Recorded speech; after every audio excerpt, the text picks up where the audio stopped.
Welcome to the worst writer in the world. Hooray! It is the fourth and final part of our retelling of the Odyssey. Odysseus has made it home to Ithaca, but only his son Telemachus knows. Because Odysseus is in disguise as an old beggar. Mm-hmm. The suitors, the more than 100 suitors, are having a feast in his house because that's pretty much what they do. Mm. Odysseus and Eumaeus make their way up to the house, but on the way there, Odysseus' dog dies at them.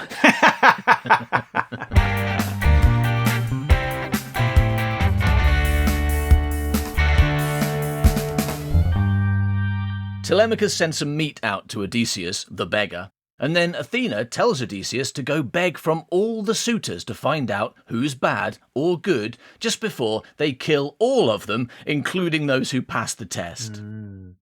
Pretty much all the suitors give him food, but one, Antinous, refuses and throws a stool at him. Ooh. The other suitors point out that this was a bad idea because gods often disguise themselves or their friends as beggars to test people.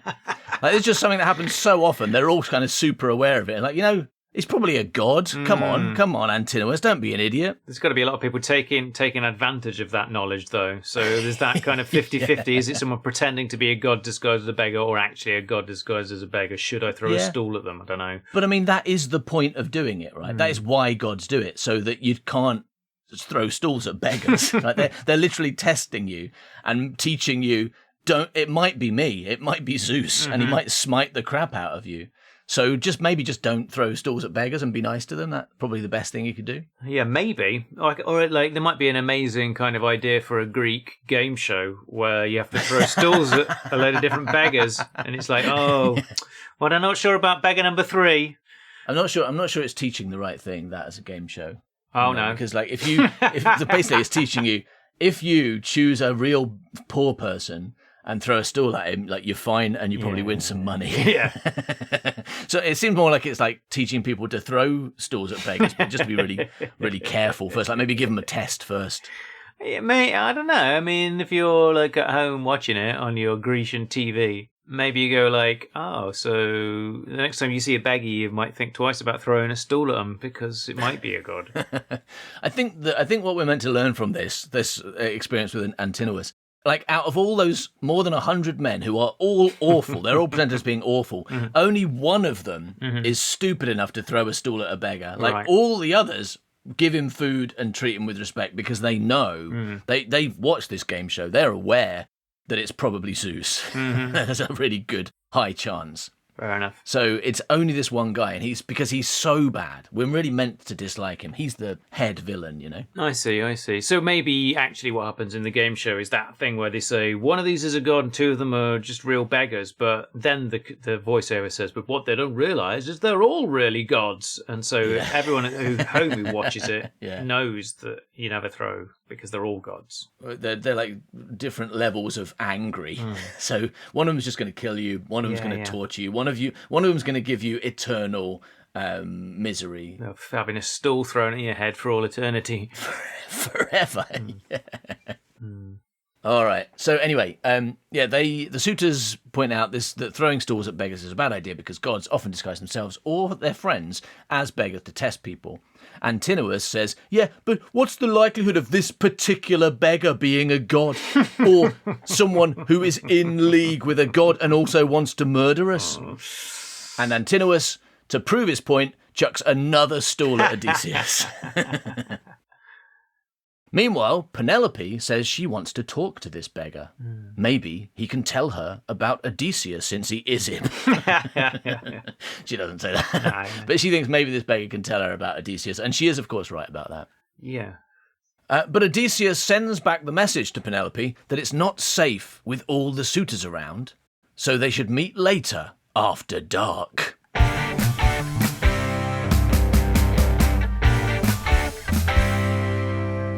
Book 18. Another beggar, Iris, turns up and decides to fight Odysseus because he doesn't want to share. The suitors are excited by this. They like the idea of watching a young fat beggar beat up a skinny old homeless man. But before the fight, master strategist Odysseus says, "All right, I'll let this young man murder me, but you big crowd of men must promise not to help him while he's definitely winning this fight, which he'll obviously do, no matter what happens. For example, if he doesn't win and actually I beat the shit out of him." The suitors agree, and Odysseus gets his muscles out. Iris is scared. But Antinous says, "If you lose, I'm going to send you to King Echetus, who will cut off your nose, ears, and your trouser sausage and feed them to his dogs." Wow. They fight. Odysseus wins. Iris gets sent to King Echetus to have his trouser sausage eaten by dogs. Meanwhile, Athena puts the idea in Penelope's mind that she wants to let the suitors see her. Athena makes Penelope taller and hotter, so the suitors will be overcome with desire. Penelope goes to the suitors and says, "You know, if you lot want to marry me, maybe you should be giving me presents rather than hanging out in my house and eating all my pigs." The suitors say, "All right, we'll give you presents, but we're not going to stop eating your pigs." Some slave girls are mean to Odysseus, so he says he's going to tell Telemachus, who will cut their arms and legs off. The suitors start taunting Odysseus again because Athena wants him mad. Eurymachus says, "Oh, look at his shiny head, the bald idiot. He doesn't like work. What a scrounger. Oh, dearie, dearie me." Odysseus says, "You think you're tough because you're surrounded by men, but if Odysseus came back right now, you'd wear your wussy wet pants." Eurymachus gets angry, and now he throws a stool at Odysseus. Wow. Telemachus tells them to calm the fuck down, have one more drink, then go home. And because he seems so confident and sure of himself and taller than usual, the suitors agree. Wow.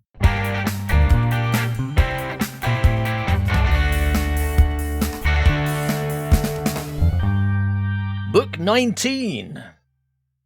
Telemachus tells the suitors that he's going to take all the weapons away to clean them, no other reason, and he and Odysseus hide them all in a cupboard. Penelope meets with disguised Odysseus. A slave girl is mean to him, and Penelope and Odysseus both tell her off. Slave girls keep being mean to disguised Odysseus. I hope he doesn't overreact and murder them all horrifically later. Penelope asks the beggar, "Who are you, and where are you from?" Odysseus says, "Don't ask me that. The answer is too sad, and also I don't want to tell you that I'm Odysseus and come from here yet." Penelope says, "I used to be hot until my husband left for war, and I won't be hot again until he comes back. I managed to trick those suitors that I was weaving a shroud for 3 years by unpicking it every night. But eventually they realized that if it had been 3 years and I'd made no progress, something fishy must be going on. And all it took for them to work that out was for a slave girl to tell them it was happening. So now I have to marry one of them. Also, my son is annoyed that a load of men are eating all his pigs." And then she says, "Now, tell me who you are, beggar." Odysseus says, "All right, fine. I'll tell you a long and detailed lie, including a bit where I say I met Odysseus on his way to Troy and he was big and good." He does do. Yeah. And we get to read it all, but I didn't include it because it's completely irrelevant. Penelope weeps. Odysseus watches her, feels a little pity, but still carries on pretending. She cries for some time, then decides to doubt him and test him. She decides to doubt his story. So she says, "When you met him, what was Odysseus wearing?" Well, it's a long time ago and will be difficult to remember. But here's a detailed description, including jewellery. "But I don't know if he brought these clothes from home. Maybe one of his friends gave them to him. Odysseus had loads and loads of friends because everyone liked him because he was wicked cool."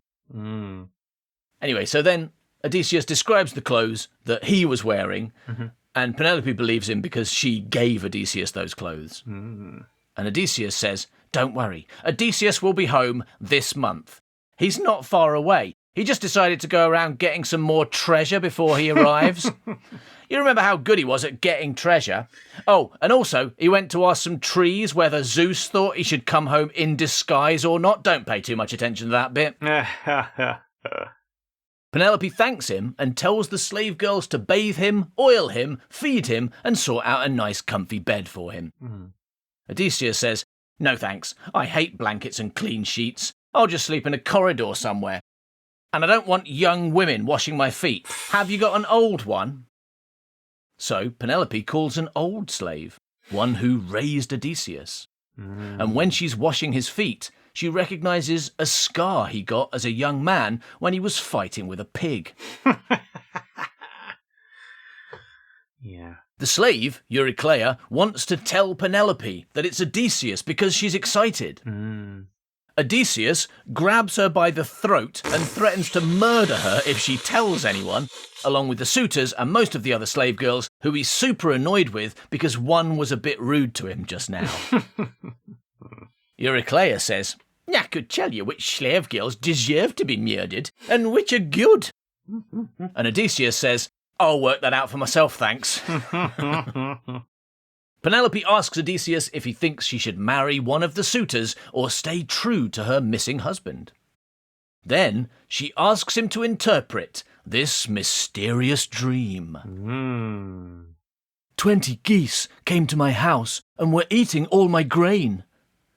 And drinking all your wine and murdering pigs and trying to marry you? No, they were just eating grain. Then a huge, handsome eagle who was clever and good at strategy flew down from the mountain and murdered them all. And I was sad because they were just geese. But then the eagle said, "Cheer up, Penelope, this isn't a dream, it's a vision and it will come true. Except the geese are the suitors and I'm Odysseus, surprise." Then I woke up and saw the geese were all alive. What could it mean? Massive genius Odysseus says, "I think it means Odysseus is coming back and he'll murder all those suitors." What about the geese? They should be fine. Penelope says, "Seems a bit too mystical and ambiguous to me. I think I'll organise an arrow shooting contest and whoever wins can marry me."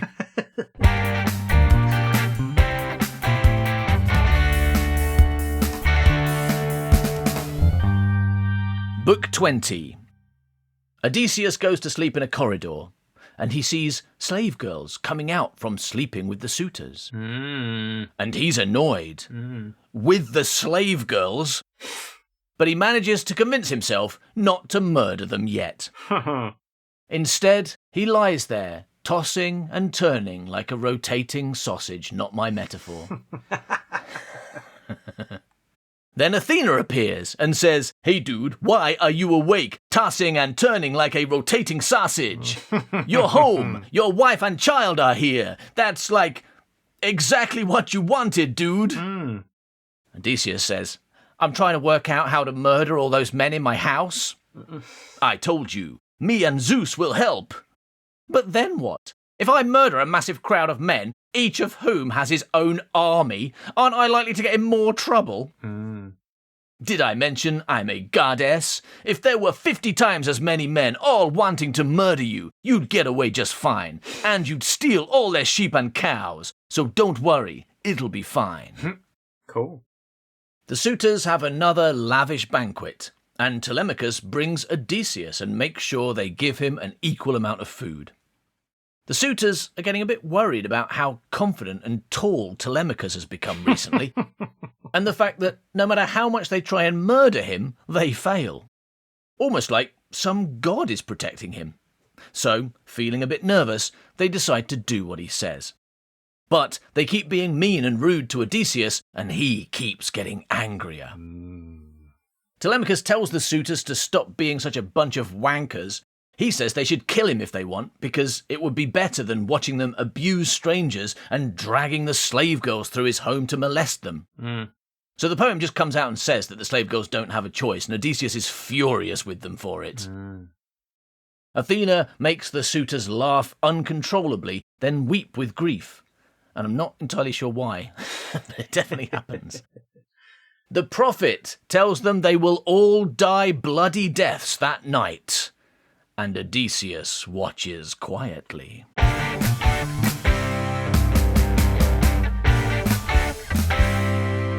Book 21. Penelope sets up the archery contest. She fetches Odysseus's massive bow. It's such a shame that she didn't set up a stool throwing competition in Vegas.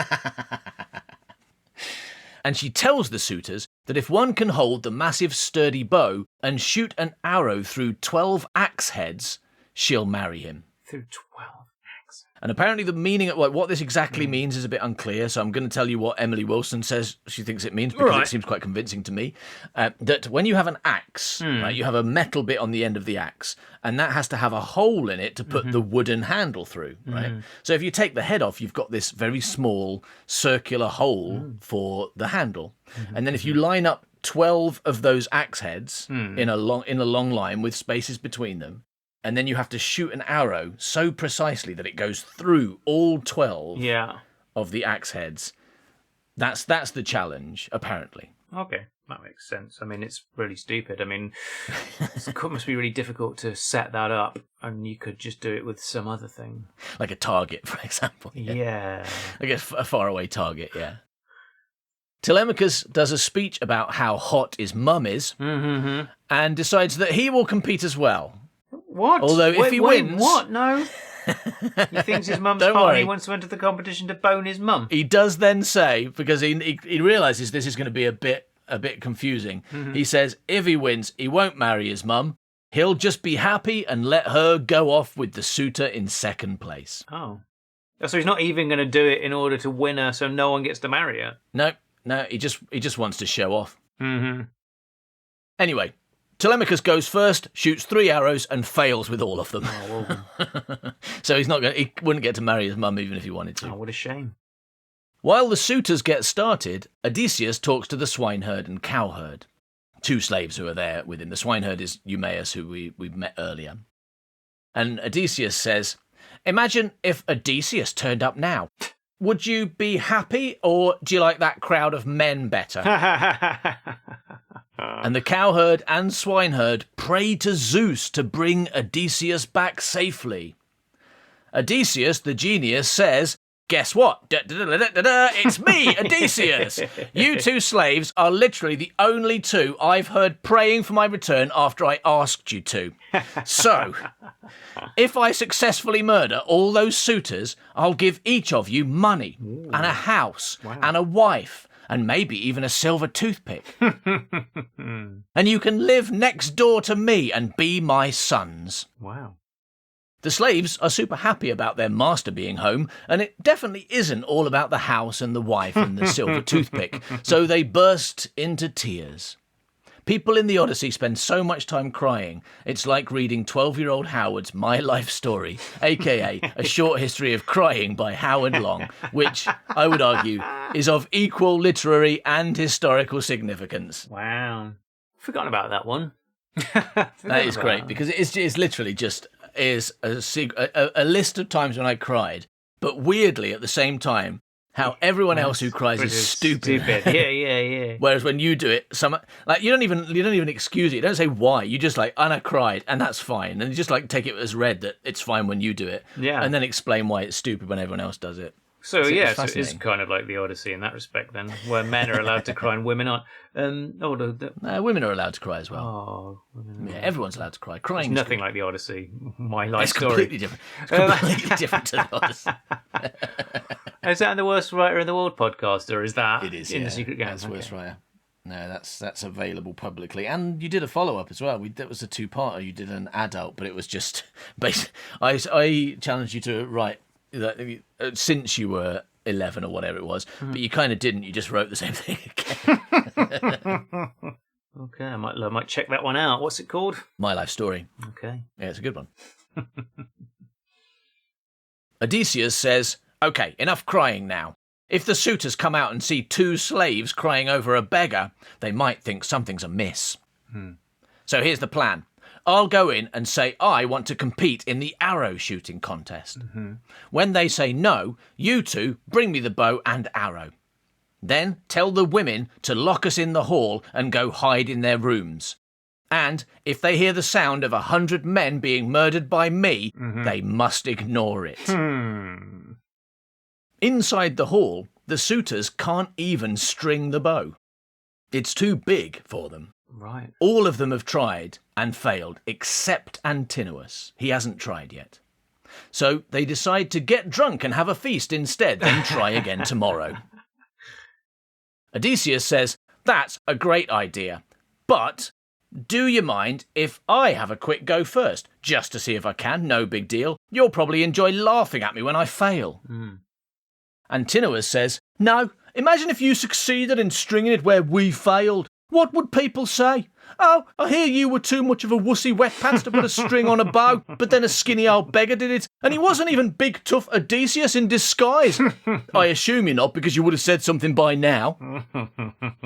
"Yeah, but I'm never going to be able to do it, am I? Look at my wimpy old man arms. Pity poor Odysseus with his weak, reedy arms." "What did you call yourself then?" "What? Oh, my name's Alan, you murderer." "Alan, you murderer. Don't read too much into it, it's just a name." Penelope, who is clever and probably sick of this conversation, says, "This beggar is our guest, and as such, he must be allowed to shoot arrows in the house. And besides, it's not like he wants to marry me, so who cares if he succeeds?" Eurymachus says, "But if he succeeds, we'll feel bad. Oh, dearie, dearie me." Penelope, "You should already feel bad. You've been living in my house, eating all my pigs for years." Telemachus says, "Listen, Mum, I appreciate your input and everything, but don't you have some important crying to be getting on with?" Penelope agrees that she does and goes to her room to do that very thing. Eumaeus, the pig slave, gives the bow to Odysseus. Then he tells the slave girls to go and lock all the doors. Odysseus strings the bow easily, then shoots an arrow through all the axe heads first try. Wow.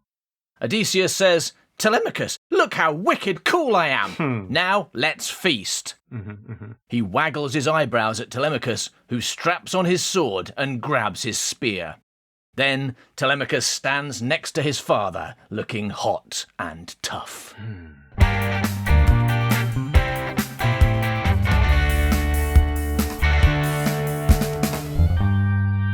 Book 22. Odysseus rips off his rags and stands there naked, holding his massive bow, and says, "Playtime is over. I made that shot that none of you wazzocks could, and now I'll hit another target that no arrow has ever reached." And he shoots Antinous in the neck. Wow. "Ha ha bonk," says Odysseus. The suitors run for weapons and shields, but there are none, because Telemachus hid them all in that cupboard earlier. The suitors say, "You stupid naked idiot, you accidentally killed a man with your arrow. And he was a really good man who we all liked and admired. He definitely wasn't a really annoying pillock." And Odysseus says, "I've got a bit of a surprise for you. Because when I carefully aimed my arrow at Antinous' neck, then shot him and made a quip about it, Yeah. it wasn't an accident after all. I did it on purpose." Eurymachus says, "But why would you do such a thing? You may have thought I'd never come home. You may have thought I was dead up a tree in Troy, so you could eat all my pigs and marry my wife. But guess what, losers? It's me, Odysseus, and I've come home to murder you all." The suitors are terrified. Only Eurymachus manages to speak. "Odysseus, we're so happy to see you. God, it's been awful without you here. You'll never guess what happened. Antinous forced us all to eat your pigs and try to marry your wife. And he wanted to kill your son as well, and we were going to help him, even though we didn't want to. But now he's dead, phew, and we can all go home and stop bothering you.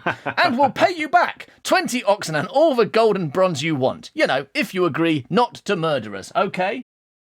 Odysseus says, let me think about it. No, I'm going to murder you so hard that even your ghost will be dead. Oh, weep, weep. This one man with a bow and arrow says he's going to murder all 100 of us. No, hang on. There's 100 of us. I reckon we can take him. Okay, everyone, rush him. Eurymachus draws his sword and leaps at Odysseus, screaming. We didn't have weapons before. I thought they hid them all. Yeah, Eurymachus is, I guess they've got their weapons tied, any that they've got tied on. He's got a sword. What weapons were they looking for before? I mean, I think they're hiding all the weapons that are on the walls and stuff. But I guess they've got their own swords, but they haven't got any projectiles like spears or. And their natural inclination is to reach for a sword on a wall before they reach for the sword. No, I think the projectiles are maybe what are being hidden. Okay. Because sword is fine, but if someone's got a bow and arrow, you're a bit fucked, right? Okay. It's like Indiana Jones and that guy with the knife, right? If you've got a projectile weapon, that doesn't matter how good that guy is with a knife. Yeah, all right. I assume. Mm-hmm. Or it's a massive plot hole that no one spotted until you did just then. It's another possibility. So Eurymachus draws his sword and leaps at Odysseus, screaming. But Odysseus shoots him in the liver and he dies. Telemachus kills a bloke, then goes to fetch weapons and shields for him, Odysseus, and the 2 slaves out of that cupboard he hid them in earlier. Odysseus uses the rest of his arrows to murder suitors, then they switch to swords and spears. But Melanthius, the evil goat-herd, fetches spears, shields, and helmets from the cupboard because Telemachus left the door open and gives them to the suitors. Oh, no. Odysseus tells his faithful slaves to go torture Melanthius while him and Telemachus stay and murder the suitors. So the 2 faithful slaves, the goat-herd and the swineherd, they string Melanthius up in a cupboard and then go back to help Odysseus with all the murder. So all the men in this room, they all start chucking spears at each other. Both sides start chucking spears. Yeah. But Athena makes all the suitors miss, or at best graze, while Odysseus' team murders someone with every single throw. So it's like a Hollywood action movie, but with a reason because a goddess is doing it. Right? So maybe Athena is secretly in every Hollywood movie helping the protagonists. So, the good guys murder their way through the suitors, only sparing a lute player who was forced to be there, and a houseboy because the houseboy was kind to Telemachus when Telemachus was a kid. Once the mass murder is done, and they're just surrounded by bodies and blood, Odysseus tells Telemachus to get Eurycleia, who supervised the female palace slave. She's the old slave that recognised his pig scar earlier. Pig scar. Odysseus says, "Tell me which slave girls I should murder." Eurycleia says, "We've got 50. Most of them are good and look after the wool and say they like being slaves, but 12 of them ignore me and Penelope when we tell them to do wool stuff. Those wicked slaves, bring them here." They make the 12 slave girls help them clear away the bodies, then scrub up the blood. Then they take them outside. Telemachus says, "They shouldn't have an easy death because they slept with the suitors." Which is weird because they're also annoyed that the suitors raped the slave girls. So it's really very unclear about what they're annoyed about here. I mean, in one sense they're annoyed because apparently the slave girls didn't just do automatically what they were told, but they're also annoyed with them for sleeping with the suitors who were apparently forcing them to. So it's all a bit, nasty at this point. Maybe the evil slave girls happily had sex with the suitors. I think that's the kind of implication. Yeah, that's the implication that we have to unfortunately read here. It's. They don't even want to put it into words. It's like, okay, you were sexually assaulted. You get to live, basically. You people weren't. You're getting murdered. So they hang the slave girls slowly to death. Then they fetch Melanthius, the evil goat herd, from out of that cupboard that they strung him up in, cut his nose and ears off, feed his genitals to a dog, and then cut off his hands and feet. So he chose poorly. Odysseus tells Eurycleia to fetch Penelope and all the slave girls so he can finally tell them he's back.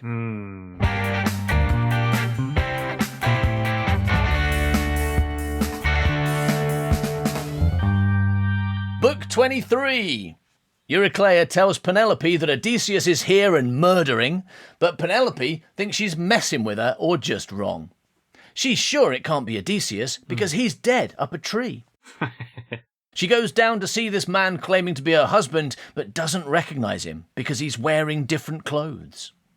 Although, to be fair, it's been 20 years and it's not like she's got photos of him. Telemachus says, "Oh, come on, Mum, don't be a meano bummerino. It's Dad. Give him a snog or something."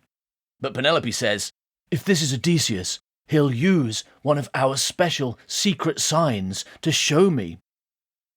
And Odysseus says, "Yes, I will, but not yet. First, we must make plans, because we've murdered 100 men, and they all have families and households and armies who will want justice. They might not agree that these men deserved to die because they were rude and ate too much bacon. So here's the plan.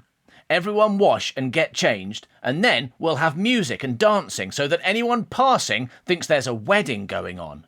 And we'll head off for the woods." Anyway, they do.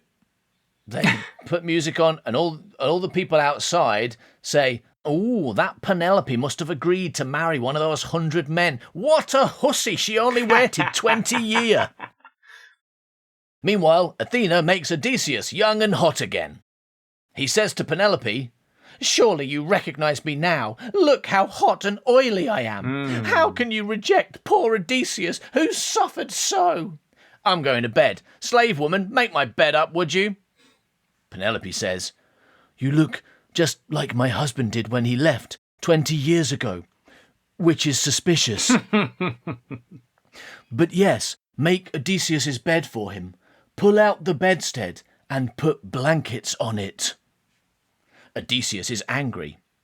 "No one can move my bed. I made it unmovable.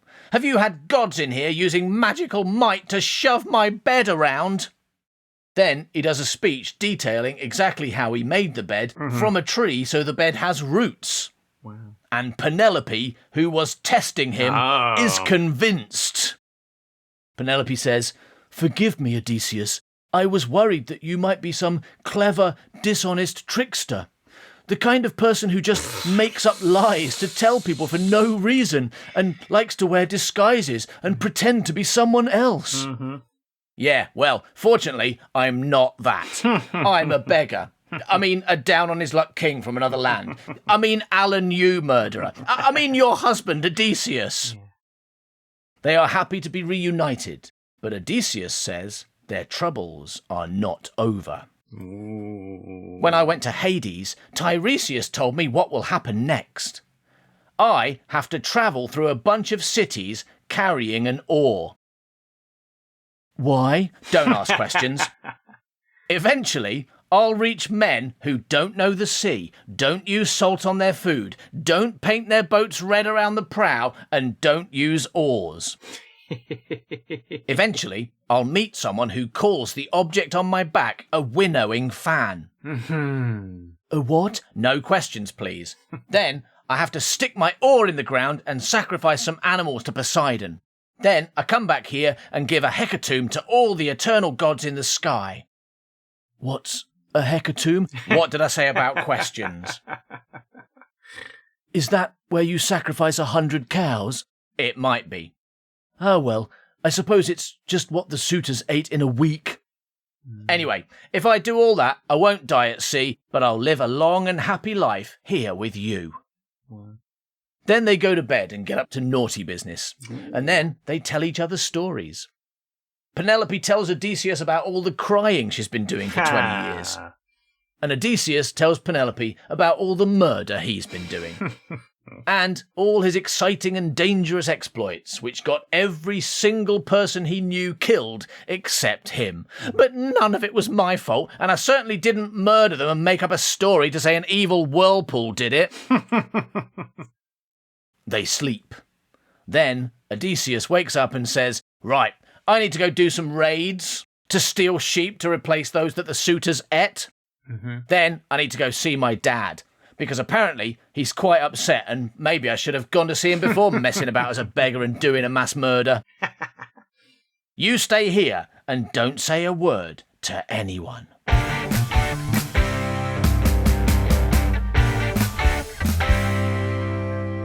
Book 24. Hermes takes the ghosts of the suitors to the underworld, where all the main characters from the Iliad are talking about how they died. Agamemnon recognises the son of his old friend Menelaus, who's called Amphimedon. "What happened, Amphimedon?" "We were just hanging out in Odysseus' house, innocently trying to marry his wife, Penelope. And she lied to us and tricked us. She said she was weaving a blanket for when her father-in-law dies, but actually she was weaving during the day and unpicking it at night. And she did that for 3 years.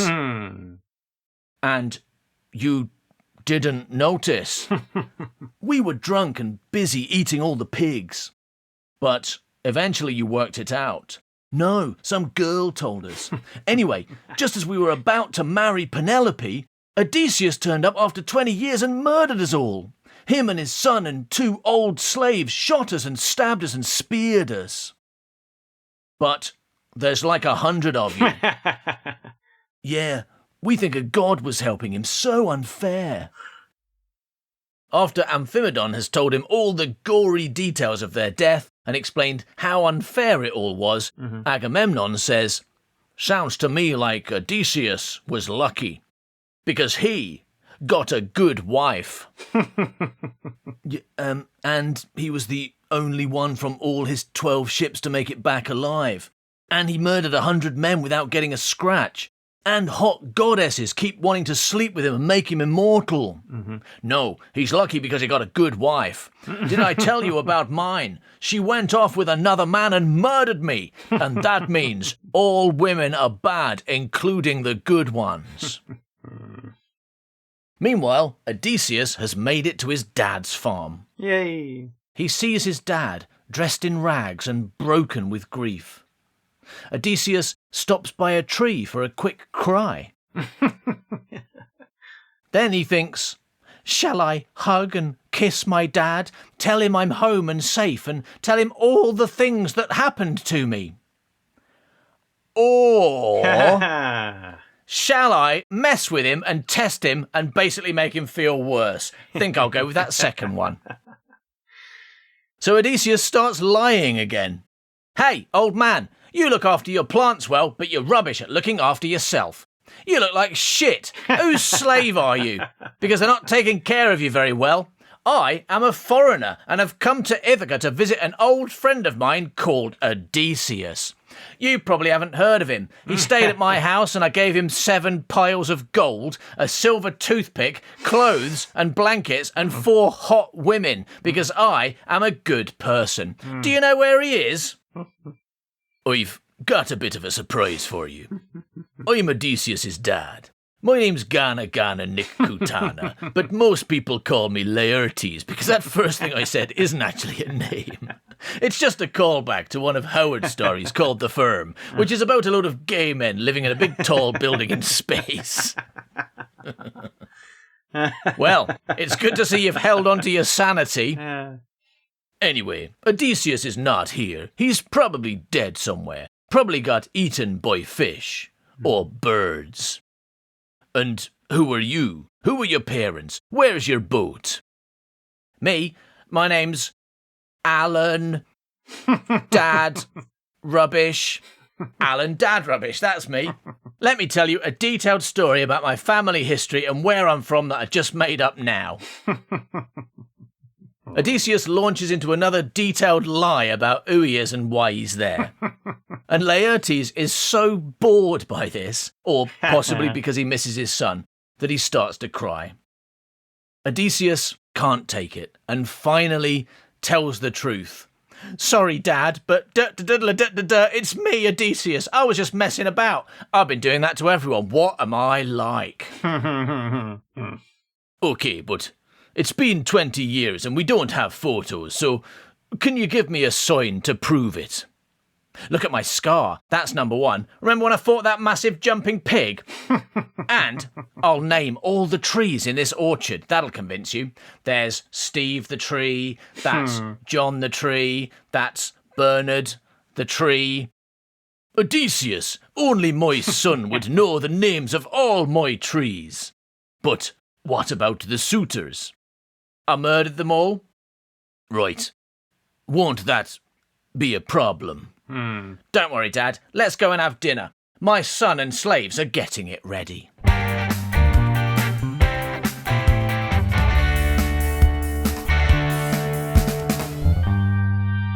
Meanwhile, the Ithacans hear about the slaughter and go to collect the dead bodies of their loved ones. Eupeithes, who is Antinous' father, he's especially upset, saying, Odysseus is the worst. He already took loads of men in his boat and got them all killed. Now he's come home and immediately murdered all our best men. Seriously, it seems like more men died because Odysseus is a twit than died in 10 years of war in Troy. We'd best go murder him quick before he escapes, or disguises himself as a beggar again. You know how convincing he is. If he puts a wig on, we'll never find him. Medon, who is the houseboy who was spared from the massacre earlier, he says, I'm pretty sure he had a god helping him. I mean, he killed 100 young warriors like they were ants. And not big tough ants, but like little weedy ants that die if you look at them too harshly. The men are scared. Then Halitherses, an old warrior and prophet from earlier, gets up and says, You bunch of wazzocks, this is all your fault. I told you to stop your sons being chumps and eating so many pigs, stealing all Odysseus' wealth that he stole from other people, and disrespecting his wife. You probably shouldn't murder him. That'll just make things worse. Yeah. But most of the men disagree, so they get weapons and follow Eupeithes on a revenge mission. Athena asks Zeus what he thinks they should do. Zeus says, I'm a bit busy trying to get this pig to have sex with me at the moment, so I don't know, you just do what you want. Like, maybe you think Odysseus murdered enough people and he, don't need to murder all their dads as well? You can't leave a few people alive so I can have sex with them. Odysseus, Telemachus, Laertes, and a bunch of slaves face the attackers. Laertes throws a spear through Eupeithes' head, Odysseus and Telemachus start murdering, and Athena lets them do a fair few before she says, Hey, girlfriends, what do you say we stop killing each other and do peace instead? Everyone agrees, and the poem ends rather abruptly.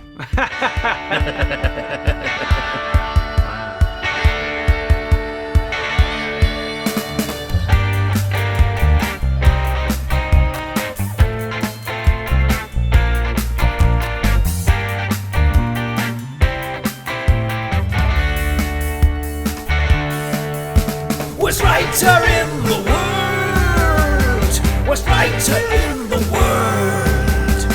Worst writer in the world. Worst writer in the world. Thank you for listening to our retelling of the Odyssey. We hope you enjoyed it. And if you're thinking of going back to some of the other episodes that we've released, but feeling a little bit intimidated by the fact that there's over 200 of them or something, and wondering where to start, then we'd like to give you a bit of advice. So, number one, you could start at the beginning, if you want to, but that might not be the best approach. If you want other episodes that are most similar to these ones, then our movie retellings are the best place to start. We've done movies like Gremlins and real classic movies like Superman 3. So have a look through the back catalogue for those. That might be a good place to carry on. Yeah. a lot of our stuff, a lot of our episodes are me reading stuff that Howard wrote when he was a kid or a teenager or sometimes old enough to know better in his 20s. And there's a lot of kind of one-episode versions of them that is a good place to start. You could try, for example, Betrayal of a Dog. That's a good one. Or if you've already listened to some of those and you've liked it, then you could dive into one of our really long stories, because some of them go on for like 15 or 16 episodes when we read, for example, scripts like The Last Olympian or Rapunzel. Anyway, thank you for listening to our retelling of the Odyssey. We hope you've enjoyed it. Have a safe journey home. Bye-bye, milk. He's a stupid, suck-ass, rubbish writer. Yeah.